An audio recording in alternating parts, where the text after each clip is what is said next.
Hi, I'm Heather Marie Montilla, and you are watching PBS Books. Thank you for joining us this evening.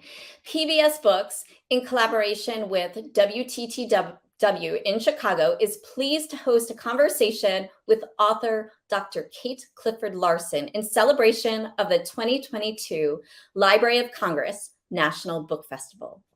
PBS Books is proud to partner with the Library of Congress to promote their 2022 National Book Festival. Let's take a moment to hear from the Librarian of Congress, Dr. Carla Hayden. Books bring us together as the Library of Congress National Book Festival returns in person on September 3rd at the Washington Convention Center. The festival is free for readers of all ages. We will also be live streaming 3 stages for audiences across the country. Featured authors this year include Janelle Monáe, Leslie Jordan, Niall DeMarco, Nick Offerman, Angie Thomas, and more. So go to loc.gov/bookfest for more. Thank you. Well, what a lineup. If you are able to travel to Washington, D.C. for September 3rd, which is the Saturday before Labor Day, the festival is occurring between 9 a.m. and 8 p.m. It is free and it is open to everyone. Every year, except the last 2 years, hundreds of thousands of people gather in Washington, D.C. for this tremendous celebration and schedule. For the complete schedule of the 2022 Library of Congress National Book Festival, you can go to loc.gov/bookfest. But if you can't be there in person, don't worry. You can stream it at home in the comfort of your home, and you can curate your own experience. Well, now through August 31st, PBS Books and PBS stations across the country are hosting a series of 10 virtual events with 11 authors. This is the 4th in the series. This is the 3rd in the series. They will also be available on demand on PBS Books and the National Book Festival website. Well, today's conversation, as I mentioned, focuses on Kate Clifford Larson and her latest book, a biography, Walk With Me, a biography on Fannie Lou Hamer.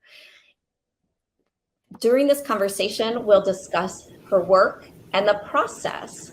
It's also exciting because it is said that this is one of the most complete biographies of Fannie Lou Hamer that exists. Let's take a moment to hear from our partner from WTTW. Hey, Tim. Hello, Heather Marie. How are you? Good. So Tim Russell is joining us, and we would love to give you a moment to welcome everyone in Chicago and beyond. Thank you, Heather Marie. And I'm so thrilled to be here to talk about the importance of this event for WTTW and PBS. I not only want to welcome the Chicago community for joining us today, but also welcome viewers nationwide. I'm honored to be part of this event that gives all viewers an inside look into the thoughts and ideas of some of the most well-renowned authors. WTTW's purpose is to enrich lives, engage communities, and inspire exploration. Our programming and content across all of our platforms expresses this purpose, and today's event with PBS Books and the Library of Congress National Book Festival is the perfect example of WTTW bringing its purpose to life. If you were to compile a list of the great civil rights, social activists of our times, Fannie Lou Hamer must be on that list. As a kid growing up at Mount Zion Baptist Church in Oberlin, Ohio, we often sung Fannie's song, better known as This Little Light of Mine. As the story goes, civil rights leader Fannie Lou Hamer was arrested for trying to register to vote. As she was being detained, she began to sing This Little Light of Mine. It would later be sung as civil rights leaders march in peaceful protest, demonstrating their willingness to let their light for freedom and justice shine, and thereby bringing about change for the good of all. WTTW is honored to be part of today's conversation with Kate Clifford Larson, who offer an inspirational account of Fannie Lou Hamer's contribution to local and national issues around food insecurity, race and gender inequality, and social justice. Today's discussion is critically important as we deal with the issues of race, gender, and culture. We must leverage the strength of our communities to combat historical disparities. We must find that little light like Fannie Lou Hamer. I hope you enjoyed today's conversation. Thanks, Tim, and thank you for those inspirational remarks. Well, we would be remiss if we did not thank our library partners across the country, more than 1,800 strong, as well as numerous PBS stations who share this important content with all of you. But most importantly, we'd like to thank all of you for joining us. Now, today's conversation, we will accept live questions. So at the end of the conversation, hopefully there'll be time, but don't forget to get your questions for Kate in the chat early. They will be fed to us and we'll be asking Kate them throughout the conversation, but more towards the latter half of the conversation. Well, the moment you've been waiting for. It is my pleasure to introduce Kate Clifford Larson. Kate Clifford Larson is a best-selling author of acclaimed biographies, including Bound for the Promised Land, Harriet Tubman, Portrait of an American Hero, Rosemary, The Hidden Kennedy Daughter, and The Assassin's Accomplice, Mary Surratt, and the Plot to Kill Abraham Lincoln. Larson has a BA and an MA from Simmons University, an MBA from Northeastern University, and a doctorate from the University of New Hampshire. She has appeared in national and international media. Larson is an award-winning consultant for feature films, documentaries, state and national parks, heritage tourism, and more. She is currently a Brandeis University Women's Study Research Center visiting scholar and lives with her family outside of Boston. This we're here to discuss is Larson's latest book, Walk With Me, a biography of Fannie Lou Hamer. It was named one of Kirkus's Review's Best of 2021 and is featured this year, as you all know, at the 2022 National Book Festival. Welcome, Kate. Thank you, Heather Marie. It's great to be here. And hello, Tim. And I'm looking forward to this program. I'm very excited to talk about Fannie Lou Hamer, one of my favorite Americans. Oh, we're so excited to have you and to co-moderate the conversation. It's my pleasure actually to invite back in Tim Russell from WTTW. Thank you, Heather Marie. So Tim, we've been working on promoting the Library of Congress National Book Festival for the last few years since it went virtual, or aspects went virtual in 2020. And so I was wondering, on September 3rd, will you be in DC or will you be streaming home from Chicagoland? I will be streaming from Chicago, from my home, watching the Library of Congress National Book Festival. I'm excited about it. The diversity of the authors and the diversity of the stories that they're sharing is top notch. It is incredible. And I think every year they're able to put together such an amazing roster. This year, there is no exception to that. And I'm always so pleased that who we're able to speak with as we partner with WTTW. So without further, making the audience wait any longer, why don't we bring in Kate and start asking the questions? Welcome. Thank you. So we are obviously here to discuss your latest book. Mm-hmm. It came out almost a year ago, not quite. Okay. Can you give us, in your own words, a short summary? Not everyone's read your book, but what can readers expect to find in this very special book? They're going to find a remarkable story of a young Black woman who emerged out of the Mississippi Delta, living in great poverty and oppression. And she rose up out of that soil, that place of tremendous racial violence and discrimination, to challenge the national leaders on civil rights during the 1960s and the president of the United States at the time, Lyndon Johnson.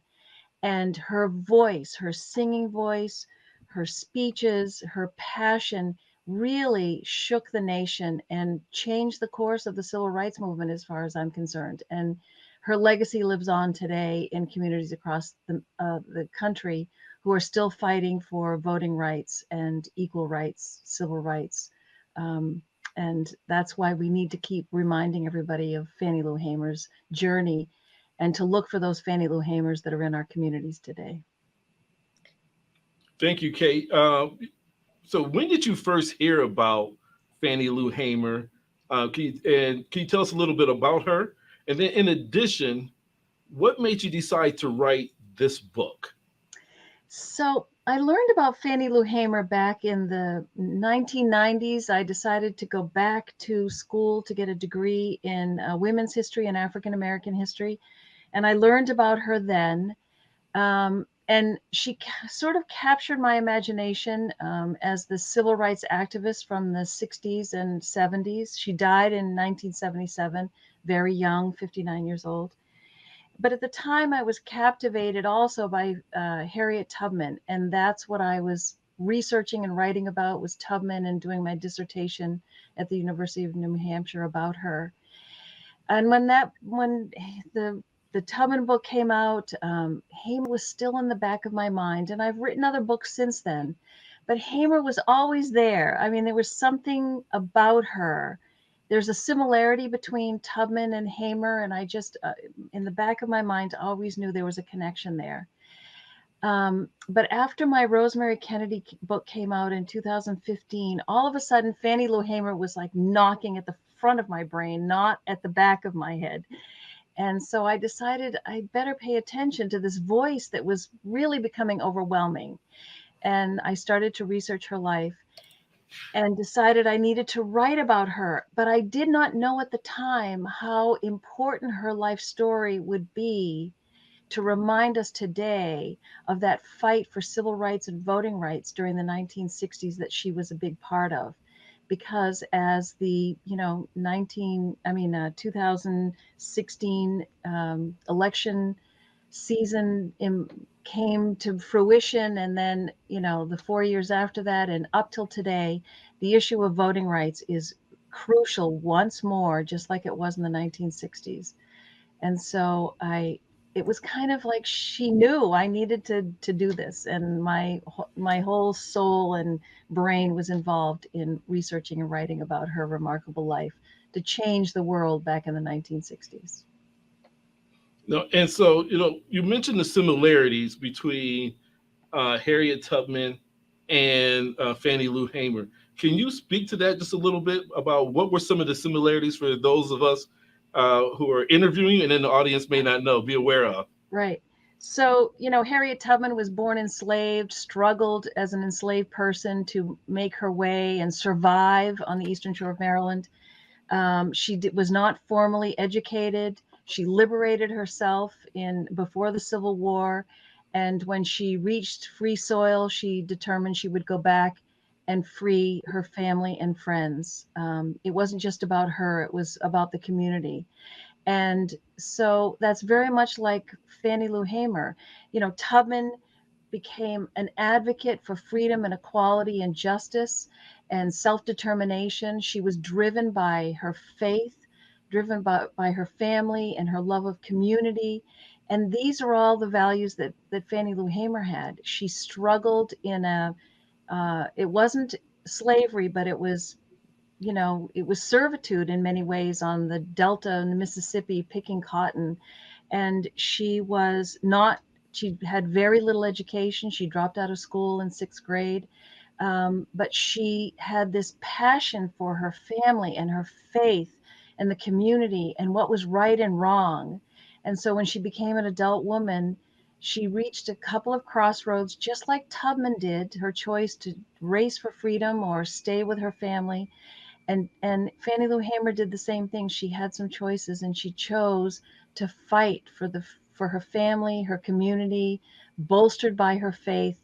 And because of that, she really changed the nation and the way we look at the civil rights movement today. The story is so incredible, and we're looking to hear a little more about this story in a bit, but I was hoping we could touch a little bit on process. So your book, as someone who loves nonfiction, I was wondering how long it took you to write this book. And then I also wanted to note that I noticed that there's about 60 pages of biography and notes, clarification, which for those of you who maybe are intimidated by this big book, don't be as intimidated as you think, because it is big, it is hefty, it needs to be, because Fannie Lou Hamer is a big deal, right? And you're going to get the best account of Fannie Lou Hamer. But I'm interested in kind of, if you could share a little bit about your research process and how long it took to start. So it took me about 4.5 years, closing in on 5 years, to research and write about her. And I read, there were other biographies of her out there that were written in the 1990s and early 2000s. But since then, there have been a lot of collections of papers and documents related to her life and the organization she was involved with that have been gifted to universities and other archives. So I benefited from those records. And also, when the National Museum of African American History and Culture was established in Washington, D.C., they started interviewing some of the civil rights veterans from the 50s and 60s and 70s. And they re-interviewed all these people that worked with Fannie Lou Hamer. So it was a fresh collection of memories of her. So between all those new documents and the FBI files, the FBI followed her. They kept records on her, all the people she related with and interacted with, FBI files. So I had the benefit of those records that other biographers did not have.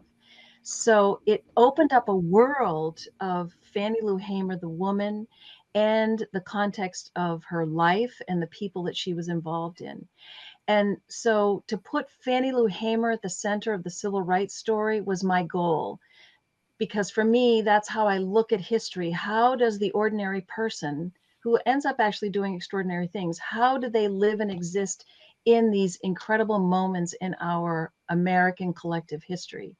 And Fannie Lou Hamer was an amazing person in that moment. And it allowed me to deliver that story of the civil rights movement, but through Fannie Lou Hamer as a pivotal, important person that changed the trajectory of the movement at the time. And she was an ordinary person, not just some. Martin Luther King did amazing things. Rosa Parks did amazing things. But Fannie Lou Hamer was a sharecropper in Mississippi with little education. How did she change things? Oh, in a big way, in a way that Martin Luther King could not, or Rosa Parks.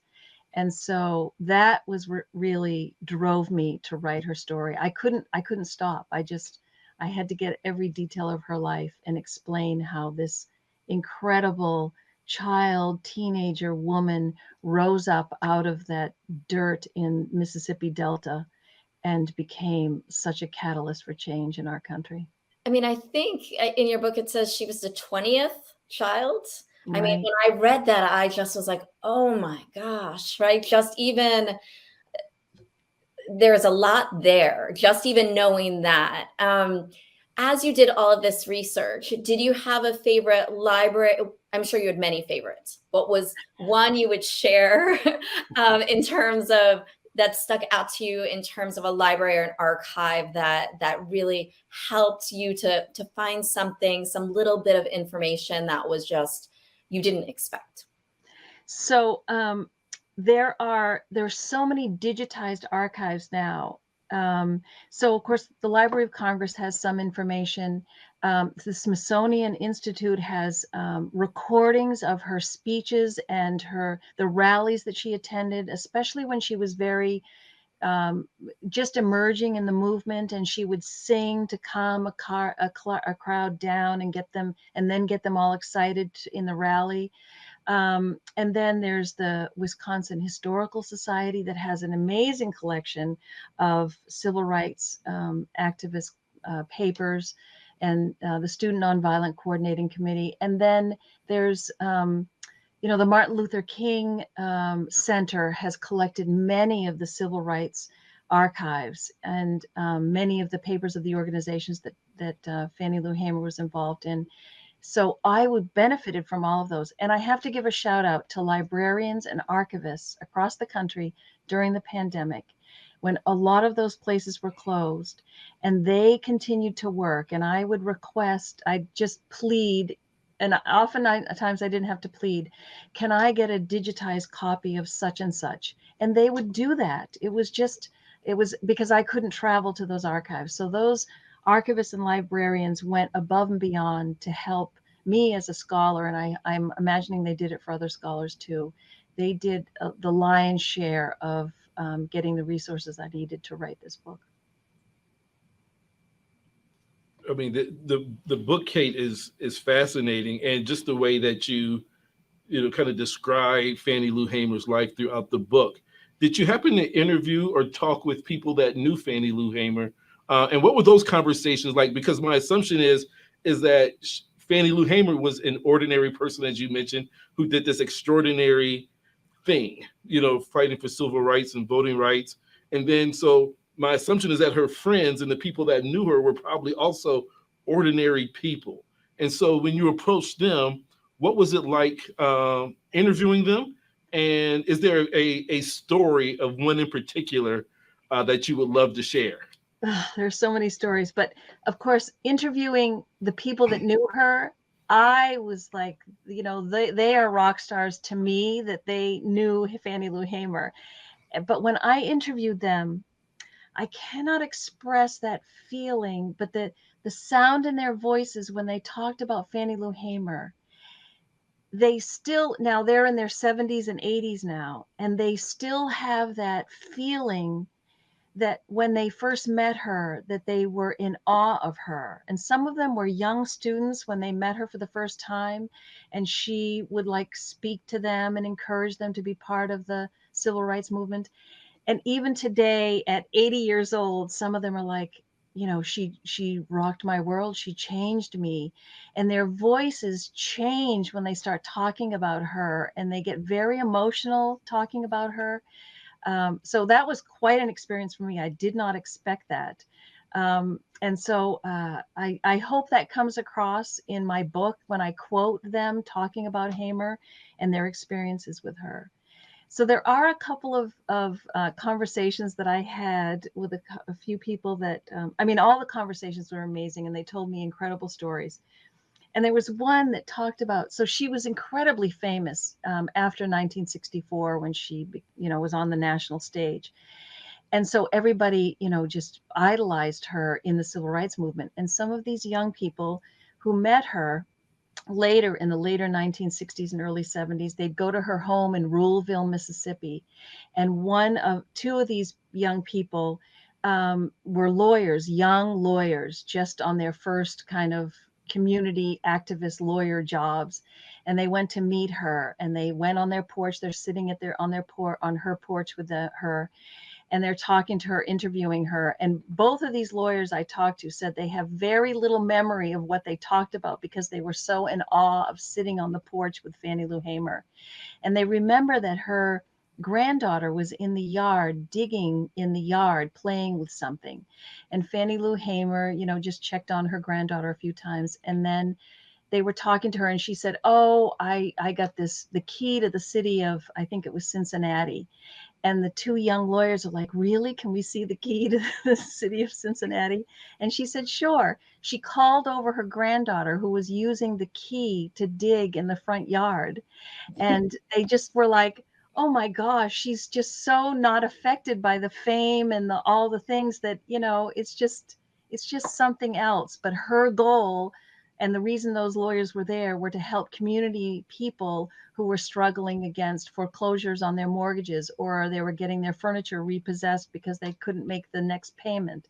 So that taught them a huge lesson about humility and also fame, and the importance of keeping your eye on the prize, on your goal.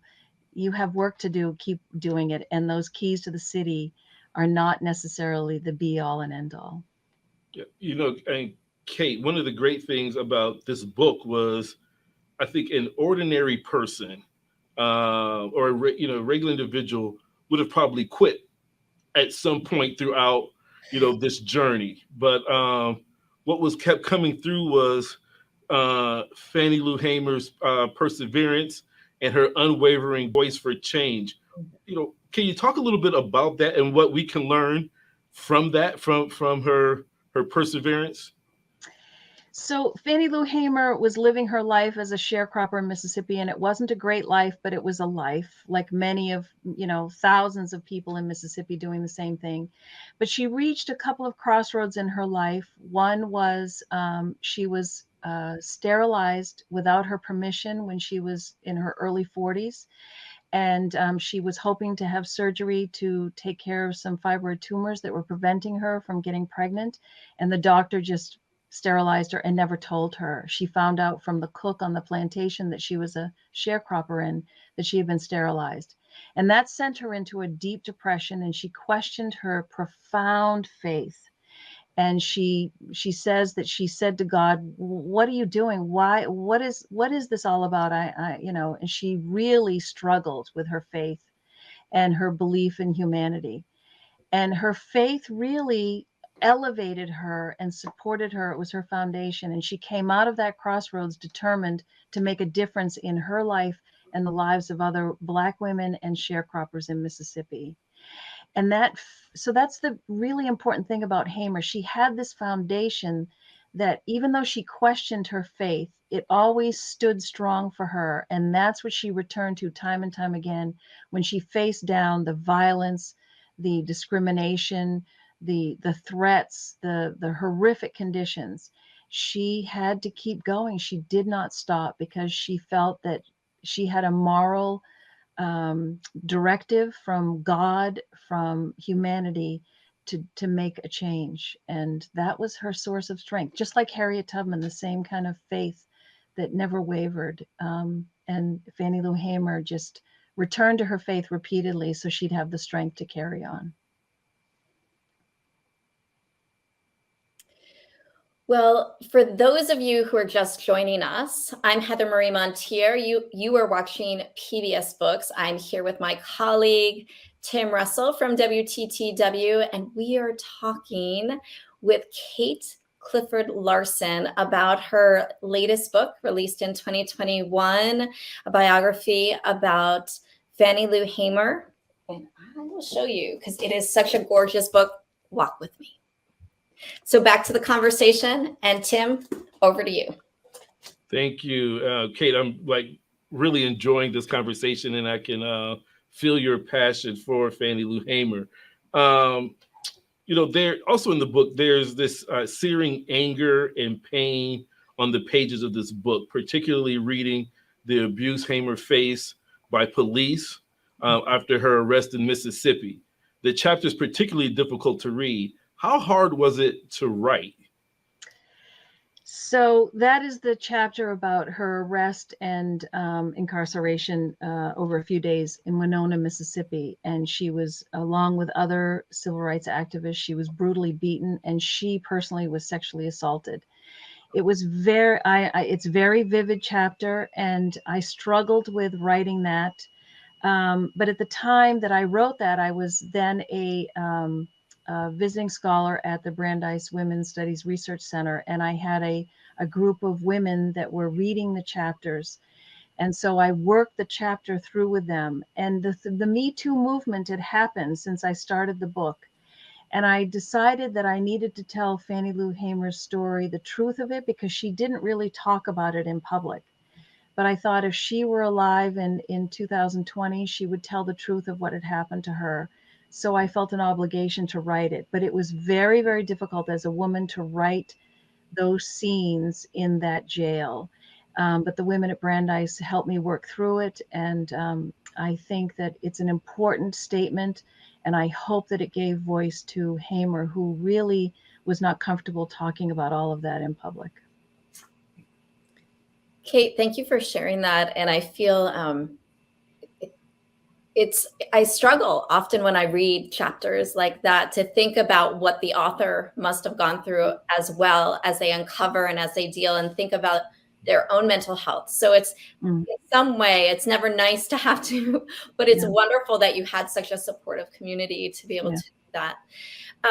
Our next question is, when I think of Fannie Lou Hamer, I think about her courage and her conviction and her belief that she could change people's minds, their hearts, when people observed injustice. And then I look to today, and I think of everything we've been through in the last even 5 years, right? The Me Too movement. We think about the Black Lives Matter.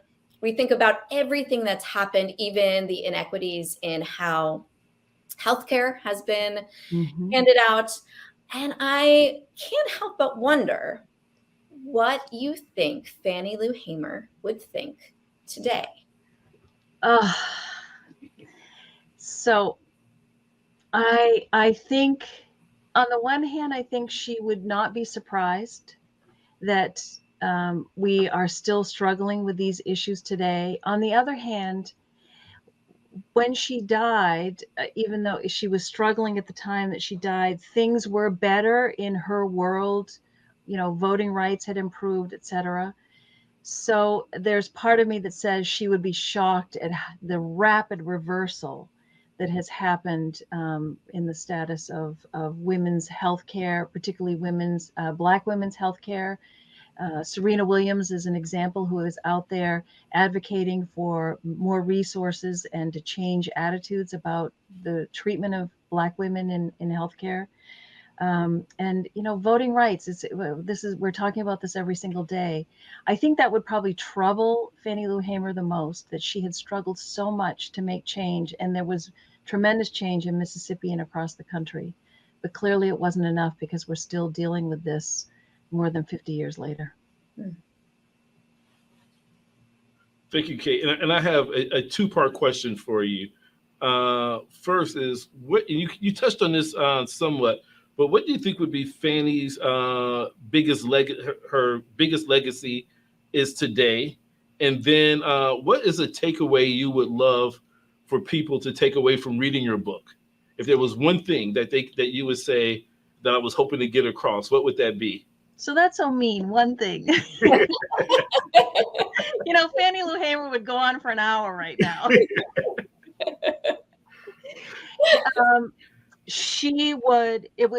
For her, it was all about voting, because you can't make change if you don't get out and vote. So that would be her big message. If you can vote, vote. If you haven't registered to vote, do it, and make sure that your vote counts. That would be her big message. But the other thing is that Fannie Lou Hamer, for me, represents so much that oftentimes I think we forget, because of our media. We pay attention to a lot of the national figures. But in our communities today, there are Fannie Lou Hamers, and they are strong, and they are amazing, and they have incredible messages, and they are doing the work every single day. And they need our support. So we need to identify the Fannie Lou Hamers today and support them, whether it's, you know, in your town, city, county, district, you know, state, whatever. You need to find them. We need to find them, because we all can't be leaders like Fannie Lou Hamer.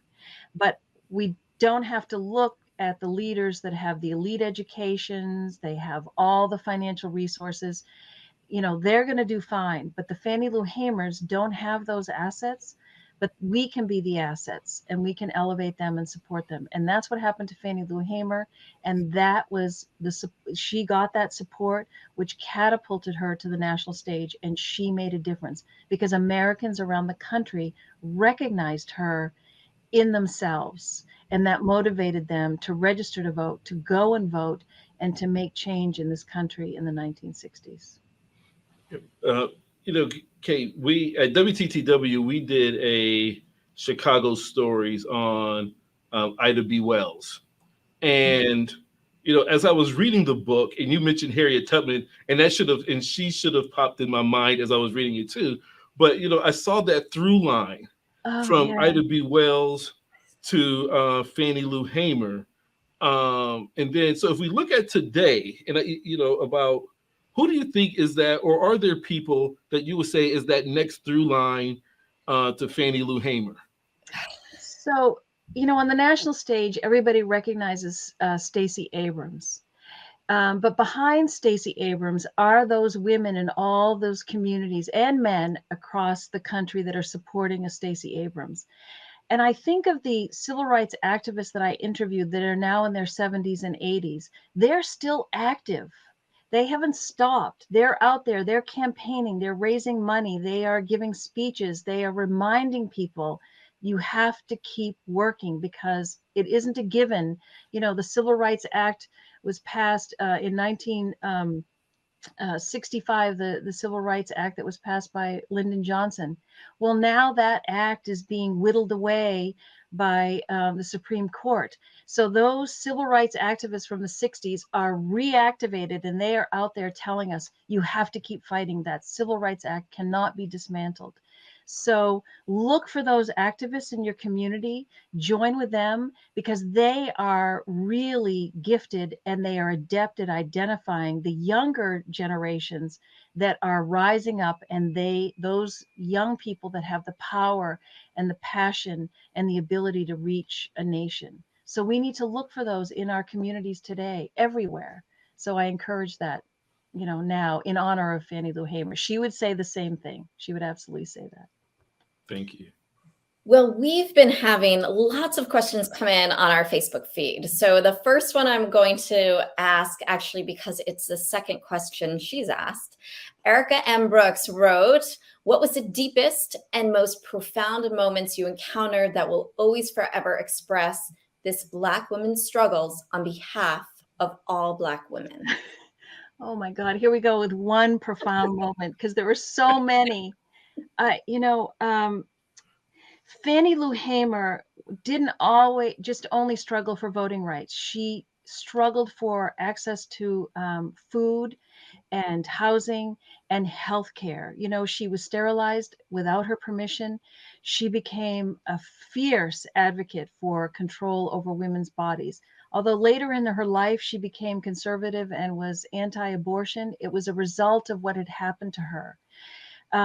And also she recognized that women carried such a tremendous load in communities, Black and white women, or women of all colors, but particularly Black women, and that they bore the brunt of a lot of the discrimination and violence as well. And so that moved me tremendously that a woman like Fannie Lou Hamer, who could have chosen, after she was sterilized, after she was beaten and sexually assaulted in the jail, she could have gone home and done nothing. But she stood up in the tradition of many Black women before her and with her and since her life, to stand up and keep fighting at great risk to themselves. And so that is what I found incredibly profound. There are women like that have moved this country forward, and we need to recognize them. And so at the beginning of this program, I think it was Heather Marie that mentioned how so few people recognize Fannie Lou Hamer's name today. We all should be recognizing Fannie Lou Hamer and other women like her. There are many that she was colleagues with who did amazing things. Anne and Ida B. Wells Barnett, Anna Harriet Tubman, and many, many others, because they were all ordinary women at one time and they rose up to change the world. And we can do the same today. I actually have a follow-up question. So exactly what you said, ordinary women. And I'm going to point to you for a second, right? Because you are a trailblazer in such a way, because you're in this space. And I just want to say it's unconventional. You have an MBA, right? You have a PhD, but you have an MBA, and you are in this space where you're writing about these, almost uncovering these stories of trailblazing women. Most people have heard of Harriet Tubman, I would say, at this point, and I hope you're going to talk a little more about that in a few minutes. But how did you end up in this space of saying, I want to make sure that the whole world, I'm going to amplify the voices of women who have maybe not gotten the time and the attention they needed? How did you get there from going to business school to to finding this amazing space and making such a difference in so many people's lives by sharing. Two things. One is business school was a little bit of a struggle. I remember having a professor who was teaching this this class on investment banking, and he told the students the first day of class that all the women in the class should leave because investment banking was no place for women. So that was a problem, and I was determined I was going to stay in that class because I wasn't going to take that. And then when I did have a job with an investment bank, and we would go to meetings, and I would be asked to take the notes all the time, even though I might be the expert on the industry that we were visiting a certain company. And that kind of taught me something. And I needed to know, why was this bothering me so much and what could I do about it? At the same time, I read a lot of books about women in history. And one day it clicked, and I decided I needed to move forward and do something about it. And that's why I went back to school to get my degree in women's history. And African American history happened. It was a coincidence, but it did. And it was magic for me. So I pursued it. And I knew that there were lives and stories that I needed to tell. I just can't help it. And I hope I continue this till I'm, 100 years old. So Kate, it's been almost 2 decades since you published Bound for the Promised Land, Harriet Tubman, Portrait of an American Hero. As you're aware, and I hope our audience is aware, PBS will be airing a new documentary on Harriet Tubman this October. Are you involved in the documentary in any way? Yes, I was part of the advisory committee and consulting on the film, so it would be historically accurate. And it's a beautiful film, and it's called Harriet Tubman, Visions of Freedom, and it premieres October 4th on PBS. Perfect. And then, can I follow up with a question? This is actually based off of Erica had asked another question in the chat about her question is, if you could speak to Fannie Lou Hamer today, what would you want her to know? But I want to add a little twist to it. If you could speak to Fannie Lou Hamer today, and you were telling her you're writing an autobiography, what one question would you have wanted to ask her personally about her life? Oh, are you kidding? One question? Okay, I'll give you 2. How about 100? Oh, even though I write about her courage and how her faith is the foundation of that courage and her determination, I'd want to hear it from her. I would like to hear her voice. I'd want her to tell me, how did she rise up after being sterilized without her permission? How did she pull herself together after that assault in the jail and carry on? How did she do that? I just would like to hear her talk about it. So yeah, that's what I would want to know, along with about 98 other questions.